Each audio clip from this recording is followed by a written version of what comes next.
अस्सलाम वालेकुम, आदाब, सत श्री अकाल। हाँ, तो मैं बात कर रहा था 9 महीने बीत जाते हैं, सरकार बनी थी, लोगों ने मैंडेट दिया, असेंबली का सेशन शुरू हुआ, उसका हिस्सा मैं रहा। बीजेपी सवाल करने लगी और हम टोकने लगे, क्योंकि पिछला जो वक्त रहा, कार्यकाल रहा 10-11 साल का, वो भाजपा का रहा। लोगों ने उम्मीदें दिखाई जम्मू कश्मीर के अंदर सरकार बनेगी तो वो सरकार आवाम का अजाला करेगी।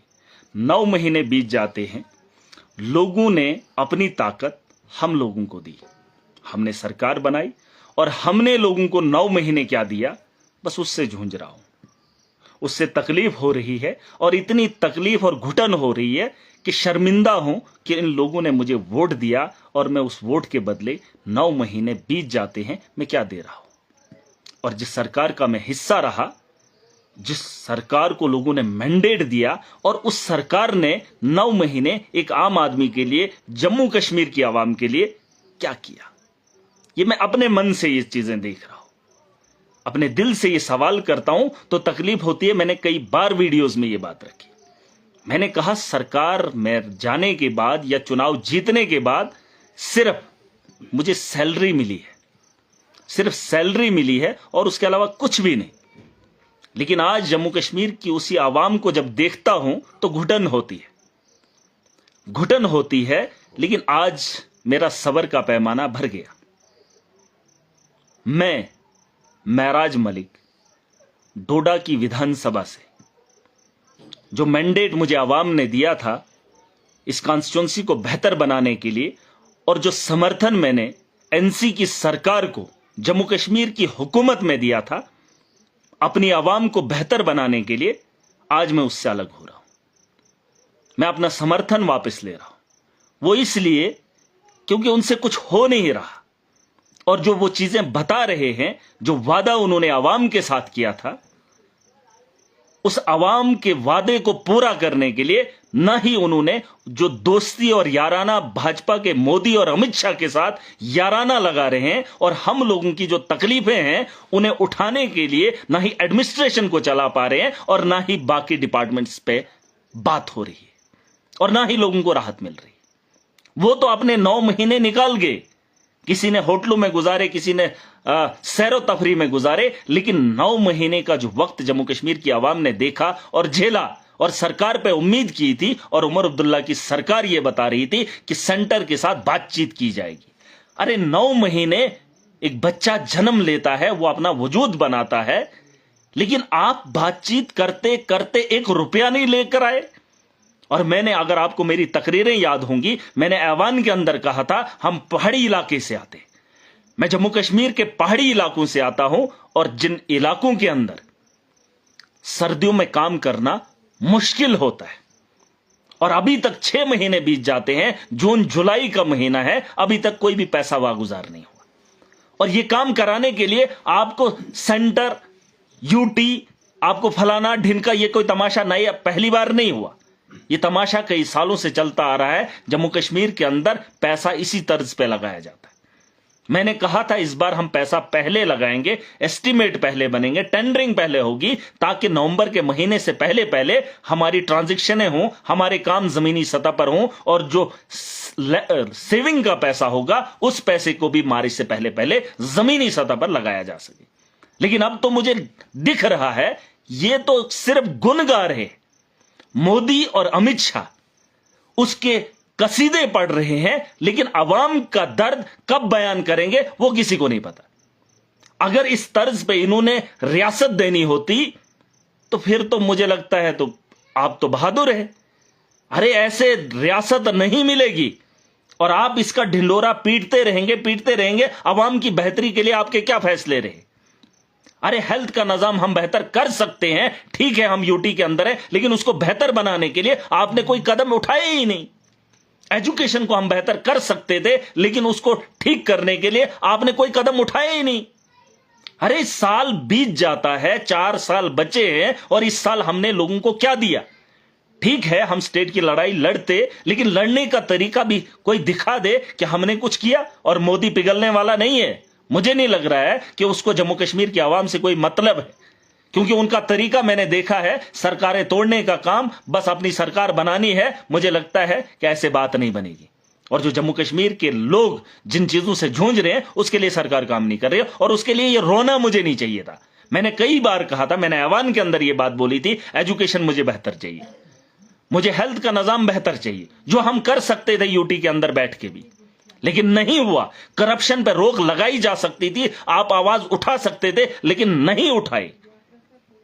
मजलूमों का उनको हक दिलाया जा सकता था, लेकिन आपने मुंह खोला ही नहीं। ना आप भाजपा के खिलाफ बोल पाए और ना बोल सकते।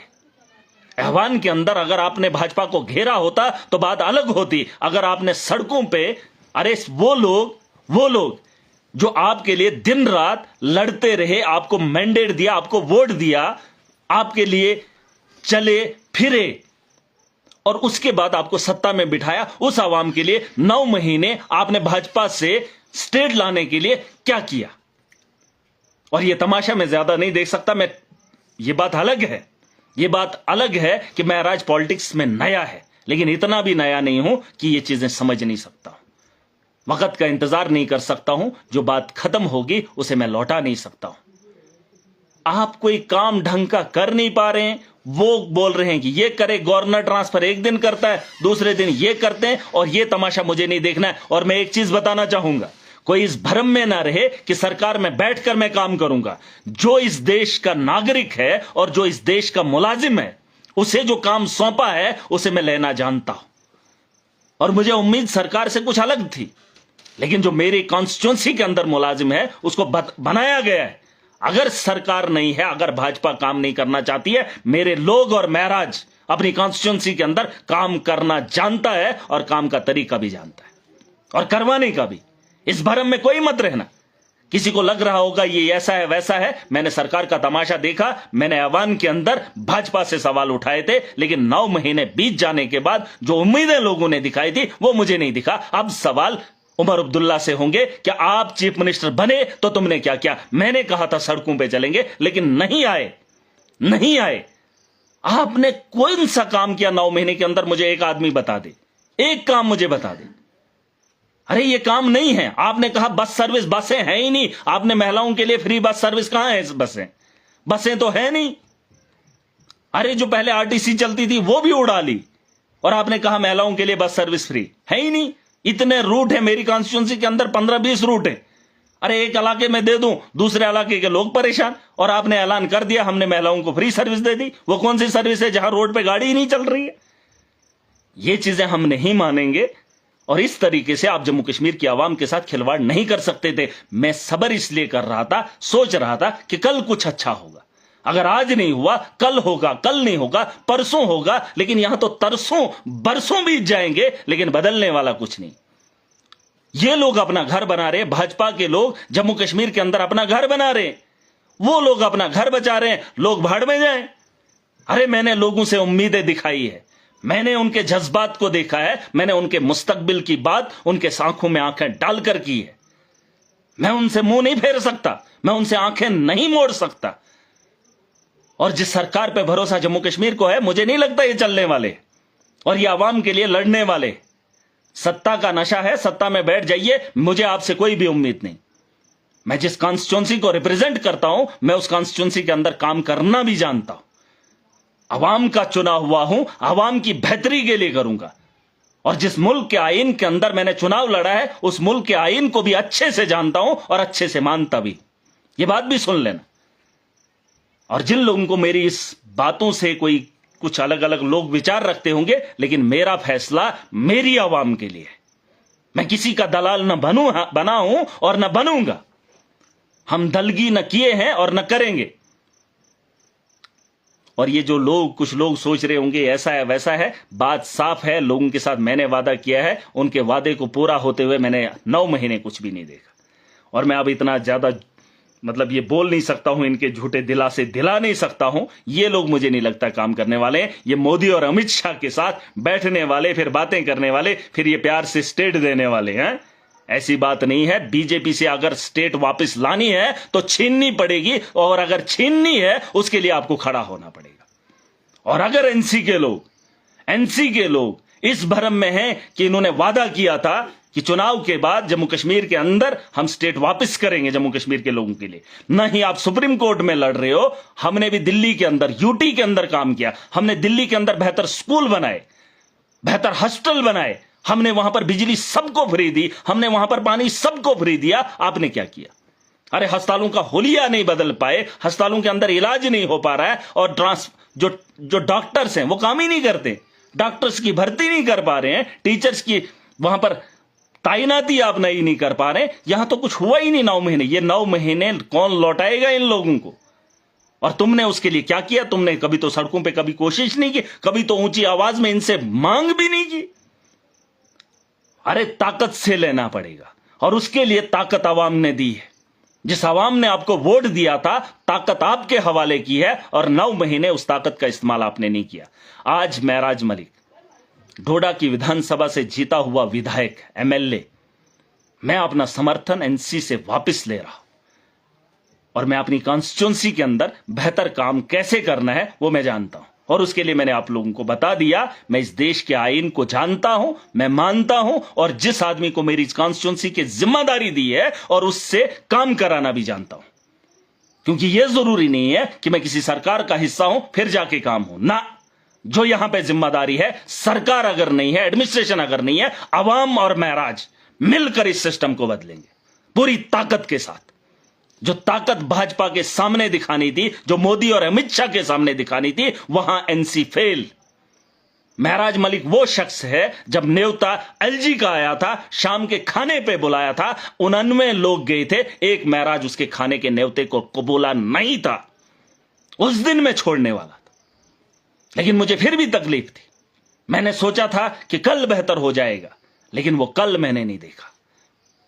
और इसलिए मैं बता रहा हूं, मैं एनसी से समर्थन वापस ले रहा हूं, और अपनी जंग उसी तर्ज पे रखेंगे जिस तर्ज से हम आगे लड़े, और जीतेंगे भी। और मैं हर नौजवान को बताना चाहता हूं, ये वो सियासत नहीं है जिसे तुमने देखा है, ये वो सियासत है जिसकी जरूरत आने वाली नस्लों को है, और ये वो बेड़ा है जिसे उठाना हर आदमी की जिम्मेदारी है। आप इस पे मत रखिए कि महराज है, उमर अब्दुल्ला है, फलाना है। नहीं, हर आदमी को जिम्मेदार बनना पड़ेगा। जिस तरीके से आप अपने घर की जिम्मेदारी उठाते हो, उसी तर्ज पे कुछ वक्त के लिए आपको इस स्टेट के बारे में या जम्मू कश्मीर के बारे में इसकी बेहतरी के लिए खड़ा होना पड़ेगा। और ये बदलाव ऐसे नहीं आएगा, ये लोग इनके खिलाफ बोल नहीं सकते हैं, और भाजपा स्टेट ऐसे वापस देने वाली नहीं है। और ये जिस तरीके से मांग रहे, उससे बात नहीं बनेगी। मैंने देख लिया, सब देख लिया। अरे मैं इतना ज़हीन हूं, इतना तेज हूं, 9 महीने क्या, मैं पहले ही कुछ महीनों में जानता था। लेकिन उस वक्त बात अलग होती, लेकिन इस वक्त बात अलग है। बहुत हो गया, बहुत तमाशा हो गया, 6 महीने बीत गया, अभी एक पैसा नहीं ले पाए हैं। अरे जो हमारा पैसा है वो भी अभी नहीं पता, वो भी नहीं पता है। और हम कॉन्स्टिट्यूंसी के एमएलए हैं, क्या एमएलए हैं? हम सरकार में बैठे हैं, क्या सरकार? अरे काम कौन सा कर रहे हो? कोई आम आदमी से पूछो, आम आदमी भी कहेगा कि कुछ भी नहीं हुआ। और इतनी चीजें नहीं है। अब आवाम और महराज मिलकर अपना मुस्तकबिल बनाएंगे। और जो ब्यूरोक्रेट मेरी बात सुन रहे हैं, सरकार से नहीं डरते हो, एडमिनिस्ट्रेशन से नहीं डरते हो, लेकिन मेरी कॉन्स्टिट्यूंसी में हो, ईमानदारी के साथ काम करना है। इस मुल्क के अंदर अगर रह रहे हो, मैंने हलफ उठाया है, और हर उस आदमी ने हलफ उठाया है जो इस मुल्क की जिम्मेदारी उठा रहा है। और मैं जो भी कहूंगा, सच कहूंगा, सच के सिवा कुछ भी नहीं कहूंगा। और जो मैं करूंगा वो इस देश की बेहतरी के लिए और यहां की लोगों की बेहतरी के लिए करूंगा। ये मेरी बात सुन लेना, ये मेरी बात सुन लेना। और उसकी जद में आकर अगर कोई उस तरीके की शातराना वो कोशिशें करेगा, महराज और आवाम उसे बख्शने वाली नहीं है। हम अपना खून तुम्हें निचोड़ने नहीं देंगे। तुम चाहे जितनी ताकत लगानी हो लगा लो, हम पूरी ताकत से तुम्हें रोकेंगे। अरे यहां तो हमने एडमिनिस्ट्रेशन पे भरोसा होता है, एडमिनिस्ट्रेशन लोगों को नजर रखे। अरे यहां तो आवाम तरस रही है ये लोग कब ठीक हो जाए। हालात तो ये हैं कि जहां इन लोगों को, हम लोगों पे, एक आम आदमी पे निगरानी करनी थी, हम परेशान हैं कि ये लोग कब ठीक हो जाए। और इस सिस्टम को ठीक करना हम जानते हैं और बेहतर जानते हैं। और आज कह रहा हूं कि हम अलविदा इनसे ले रहे हैं।